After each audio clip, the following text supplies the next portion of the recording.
democracy in the Maldives needs to be improved in order to ensure that it can work effectively. There are many things that need to be changed, such as corruption and lack of transparency in government systems. In 2008, Mohamed Nasheed became the first democratically elected president of the Maldives. He was re-elected in 2013 with 53% of the vote. He resigned from his position on February 7, 2018 amid a political crisis that arose after he refused to abide by an order from the country's Supreme Court to release 9 imprisoned opposition leaders. Nasheed was succeeded by Abdullah Yameen, who won the presidential election in September 2013 with 52% of the vote. The Maldives has been under authoritarian rule since then.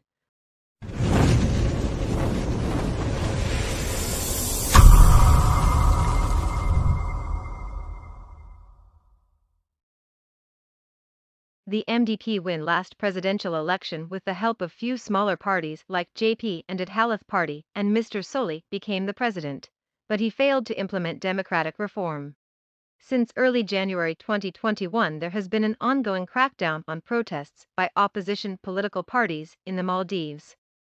The government has often cited the COVID-19 pandemic and violations of the Health Protections Agency (HPA) guidelines and the Freedom of Peaceful Assembly Act for arrest and dispersal of protests.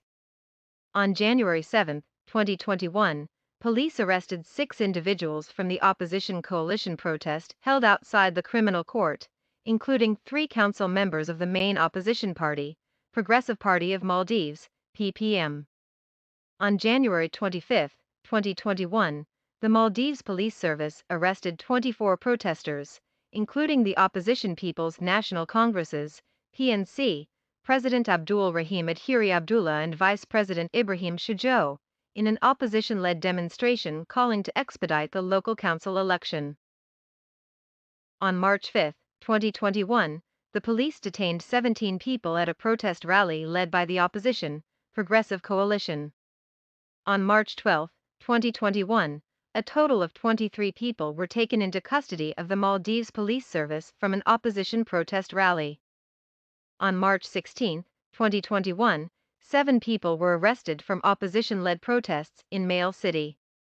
Opposition spokesperson Hina Walid said that those arrested included former parliamentarians, including former MP Mohammed Ismail and Mohammed Shahid. Media workers have come under attack for covering the protests. In February 2021, the Maldives police attacked a Channel 13 camera operator and harassed the channel's chief operating officer and station deputy in 2 separate incidents during opposition-led protests in Malé. According to the International Federation of Journalists, IFJ, Channel 13 camera operator Mohammed Shaheen was tackled to the ground and injured by police as he attempted to cover the protests in the Alimas Carnival area of Malé on February 20, 2021. Channel 13 was the only network with live coverage of the protests. Following the incident, Shaheen was admitted to a local hospital for treatment. Maldives Criminal Court says the usage of political banners and slogans with indirect campaigning against India violates the court's earlier verdict. The court claims that purposeful misspelling in India Out campaigns, regardless of deliberate language syntaxes, were still against the order.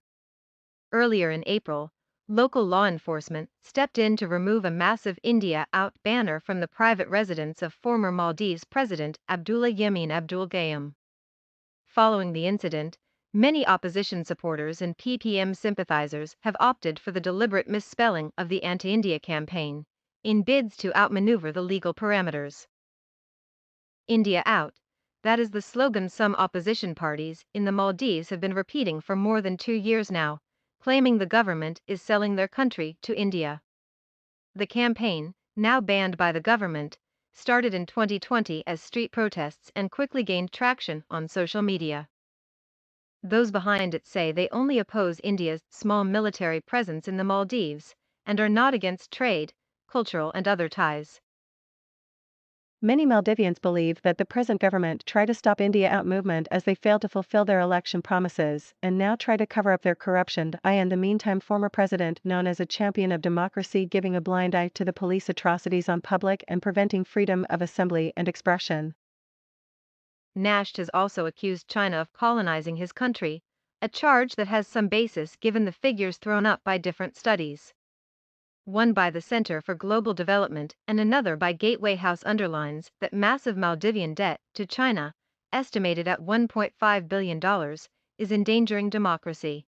Most of the Maldivians believe that Maumoon Solih would face a bitter result in the upcoming election in 2023, and many believe that neither President Solih or Maumoon or Yameen can bring harmony and progress in the Maldives now.